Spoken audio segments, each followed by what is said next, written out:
To escape those sound-hunting monsters, the man grabbed a rock and hurled it at a car window nearby. The shattering glass instantly attracted swarms of monsters. They rushed at the car in a frenzy. Eric and Amy quickly took cover in the subway station. They carefully descended the escalator, afraid that even the tiniest sound would draw the creatures to them. But just as they were about to exit through another way out, a monster suddenly came crashing down from above, blocking their path.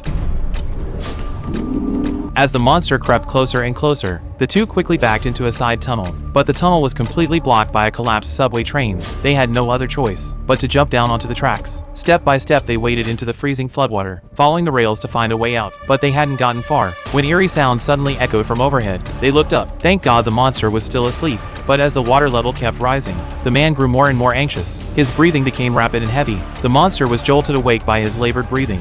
Amy quickly clamped her hand over his mouth, desperately trying to keep him calm, but the monster had already sensed their presence. It let out a shriek and lunged at them.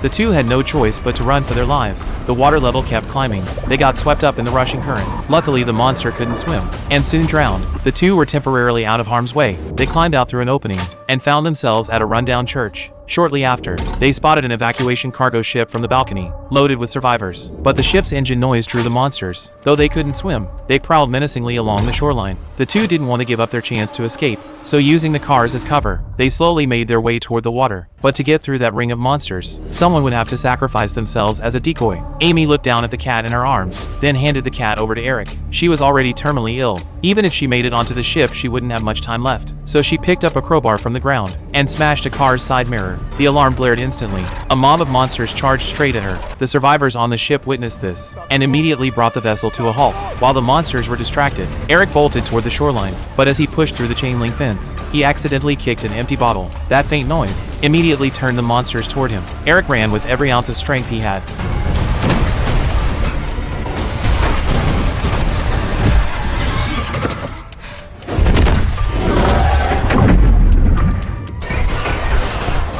In the end, Eric made it onto the cargo ship deck clutching the cat, while Amy slowly walked into the street, pulled off her headphones and closed her eyes.